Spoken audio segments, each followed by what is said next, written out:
Salut à tous, bienvenue, une Alia Story familiale, une Alia Story un peu particulière. Aujourd'hui, Roselyne Bloch n'habite plus ici, mais elle a connu Israël dans ses débuts par le biais de son frère, un historien hyper connu qui s'appelle Eli Ben-Gal, qui a énormément contribué au développement de la société israélienne. Il a fait plein de choses, on va en parler. On est ravis d'accueillir Roselyne Bloch.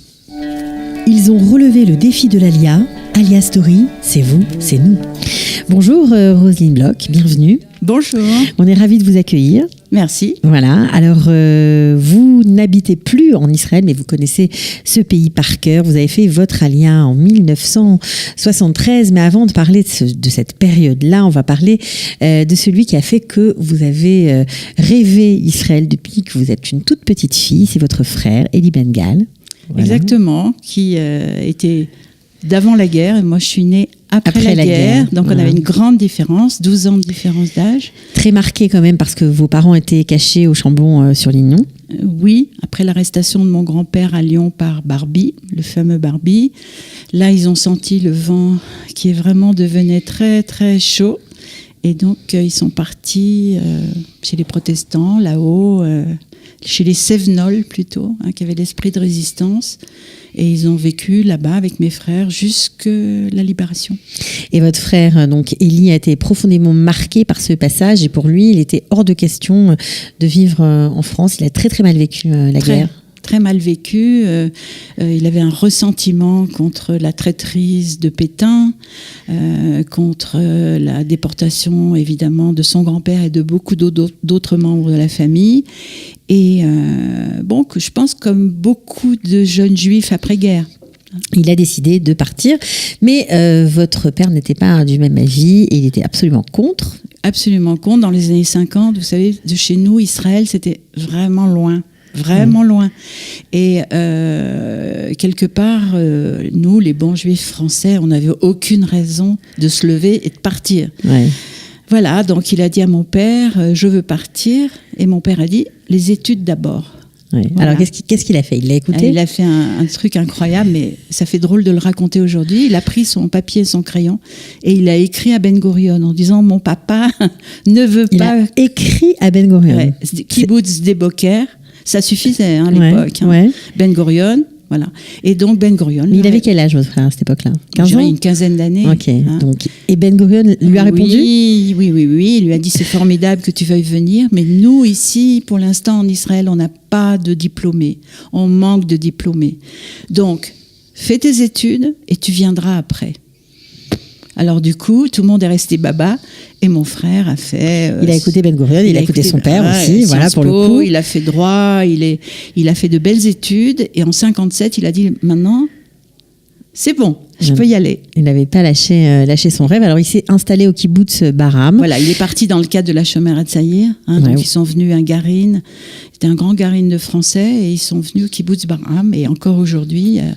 il reste encore de ses copains au kibbutz, les Vatikim. Le kibbutz Bar-Am, ouais. Ils existent encore. Alors, ils sont, ce kibbutz est situé à la frontière entre, près de Méron et Tzfat, dans le nord. Oui, au-dessus encore de Méron, vraiment sur la frontière. C'est-à-dire qu'on sort du kibbutz à droite, on se retrouve sur les barbelés. À gauche, on redescend vers les villes d'Israël, quoi. Donc, il a fait plein de choses. Alors, c'est vrai qu'il était diplômé, très diplômé, mais au début, il a été berger. Oui. Incroyable. Comme tous nos Vatikim dans les kibbutz. On travaillait avec les vaches, lui, il travaillait avec les moutons. Et il écrivait ses poèmes de philo là-bas dans les wadis de Galilée. Alors bien évidemment, c'était un intellectuel juif, français, donc proche de Sartre. Plus français. Il était plus français. Oui, il avait renoncé à sa nationalité. Il avait demandé, ce qui est très très rare, à ne plus être français. Et donc, c'était la guerre avec l'Algérie à l'époque. Donc ne plus être français, ça veut dire que tous les jours la police venait à la maison demander à mes parents si le déserteur était là. Ça a duré des mois, c'était très difficile. Et finalement, un jour, il a fini par avoir son papier comme quoi il était plus français. Ça paraît incroyable aujourd'hui de dire ça. Mais tout ça, c'est la guerre. Hein. C'est le fait de cette trahison, il ne l'a jamais oublié, il ne voulait plus être français. Non.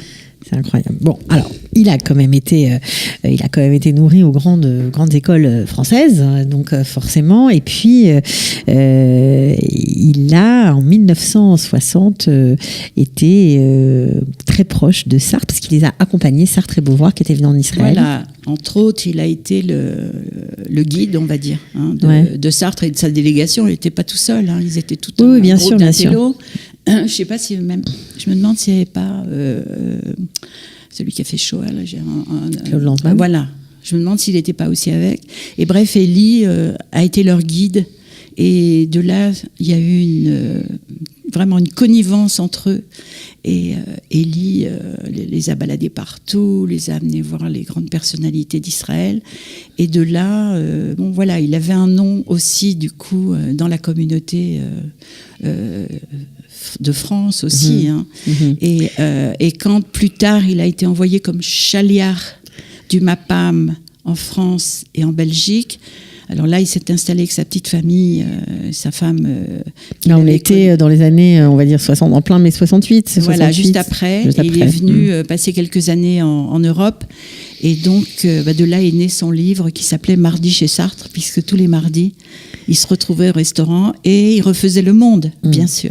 Alors, c'est vrai que les francophones ne le connaissent peut-être pas en tant qu'auteur, parce que ces livres n'ont pas tous été traduits, n'ont pas été traduits, je crois, en français. Non, sauf ce Mardi chez Sartre. C'est le seul. C'est le seul. Donc, alors qu'il a fait plein d'autres choses, notamment des livres assez connus qui sont extrêmement bien vendus en Israël, comme, je vais le dire en hébreu, on va dire ça comme ça. J'ai peur d'accrocher le nom. Chez Orchlim Imasatan. Voilà. Quand on mange avec le diable, on dit en français, il faut une grande cuillère. En fait, la fin de la phrase. Bon, en tout cas, il a fait plein de choses. Il a été historien, enseignant dans les universités. Il a été, on va dire, un consultant très proche pour la création de Bet Hatfutzot. Le musée historien en chef pour la création avec de ce Abba Kovner, musée. bien sûr. Et il est très, très apprécié des Israéliens. Donc, c'est vrai que c'est important pour nous aussi, à travers vous, de parler de lui. Ça nous fait connaître encore un Français qui a réussi en Israël.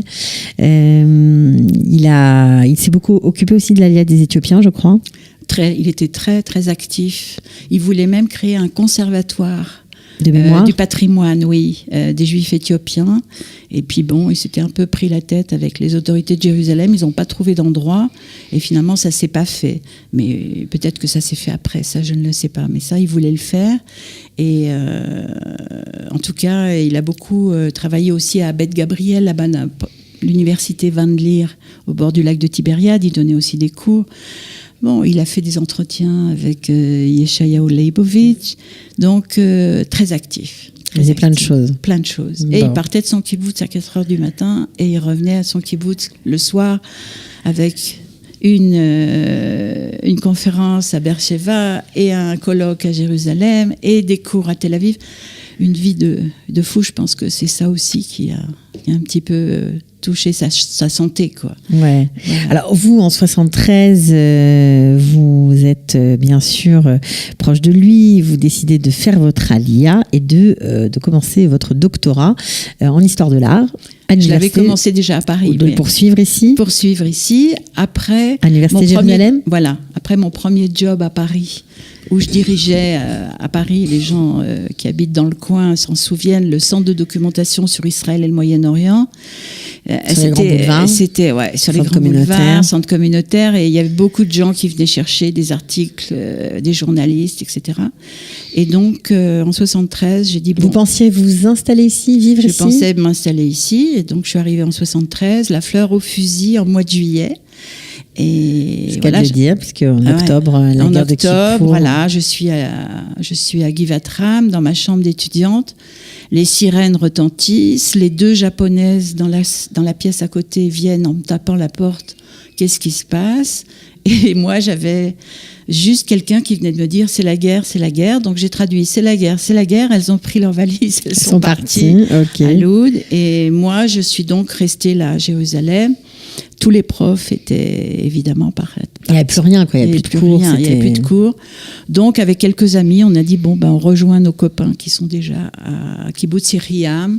Et donc, on est parti rejoindre notre garine, entre guillemets. Et donc, j'ai vécu 1 an et demi Kibbutz Yeriam. Je m'occupais d'enfants. Ouais, donc j'imagine que ça devait pas être évident parce que vous étiez loin de vos aspirations, on va dire, de ce que vous aimiez profondément. Oui, mais c'était une époque où on se sentait investi d'une mission, Rallous, le kibbutz et tout ça. Et donc, on nous aurait dit de nettoyer les chiottes. Vous l'auriez fait. Et d'ailleurs, dans le groupe, il y avait des philosophes, et tout le monde a travaillé, tout le monde a fait ce qu'on nous a dit de faire. Alors, vous êtes resté encore un peu, et puis en 79, finalement... 77, je suis revenue ici à Jérusalem. Et 79, vous quittez. Et voilà, après avoir bossé un peu pour le Misrad Hasbara. Pourquoi vous quittez ? Parce qu'à l'époque, je ne sais pas si ça se fait beaucoup aujourd'hui, beaucoup de gens faisaient ce qu'on appelait le Shnat Shabbaton, c'est-à-dire que tous les 7 ans, ils partaient une année à l'étranger. Ça existe toujours. Et du coup, il y avait beaucoup de places libres, mais quand les gens revenaient, on leur redonnait le job. Et moi, c'était 2 jobs de gens qui faisaient des Shnat Shabbaton. Donc, du jour au lendemain, j'avais plus de boulot. Donc, mes parents ont dit, viens donc en France. Faire un petit tour, te reposer, réfléchir, faire la pause. Mon petit tour, il est jusqu'à aujourd'hui. Ouais, voilà, parce que j'ai eu des missions intéressantes en France. J'ai bossé pour chercher des photos pour le musée de l'Holocauste à New York. Donc, j'ai beaucoup envoyé de photos là-bas. Je fais des recherches, etc. J'ai bossé dans l'édition, puis dans la finance. Et j'avais toujours dit, le jour où je prends ma retraite, je me mets au service d'une institution juive, quelle qu'elle soit. Et finalement, et c'est le cas aujourd'hui. Ouais, c'est ce que vous avez fait, puisque vous faites, on va dire, du bénévolat pour le mémorial de la Shoah, où vous faites une collecte de photos. On en parlera, bien sûr, peut-être un peu plus longuement dans une autre émission. Mais je voudrais revenir sur votre frère qui a mené des tas de projets. Et votre passage ici au studio est aussi l'occasion de parler d'un de ces derniers projets qui a été terminé après son décès. Il est décédé en mars 2015. Voilà.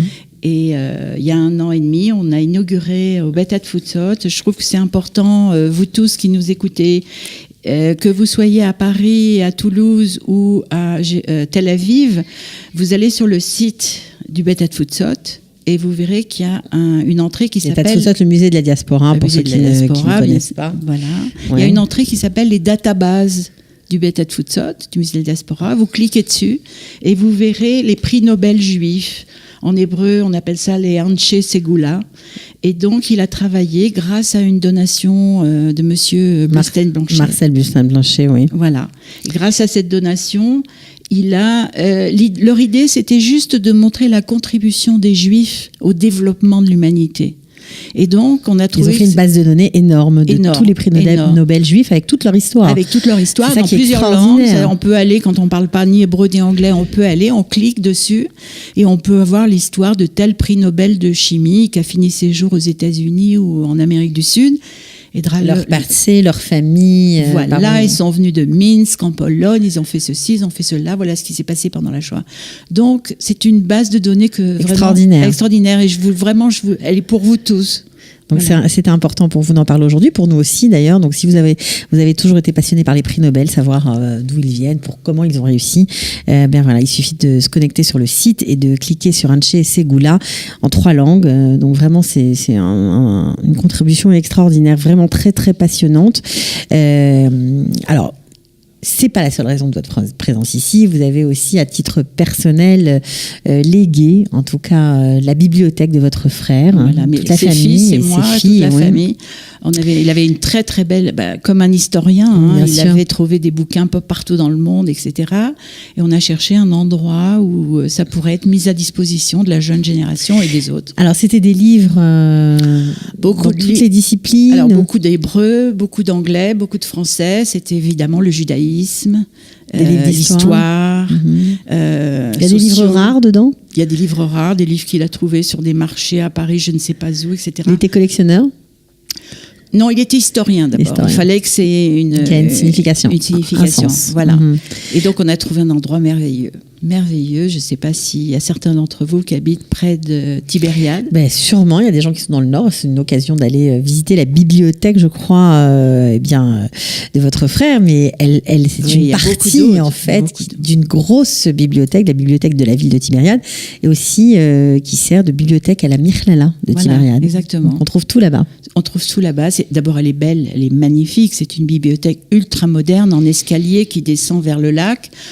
Je voudrais bien qu'à Paris, quand j'ai fait mes études, avoir eu un tel endroit merveilleux pour travailler. Et donc, évidemment, les livres rares seront dans des petites bibliothèques fermées, mais sinon, ça va être en libre service. En libre service. Extra. Et voilà, et tous les gens de la région viennent travailler, aussi bien des gens qui sont des jeunes Palestiniens, des Israéliens, des Druzes, tout le monde. Tout le monde. Et ça, c'était l'esprit de mon frère qui, comme ils l'ont mis sur la petite plaque commémorative qu'ils ont mis à la bibliothèque, Elie Ben-Gal était un homme libre.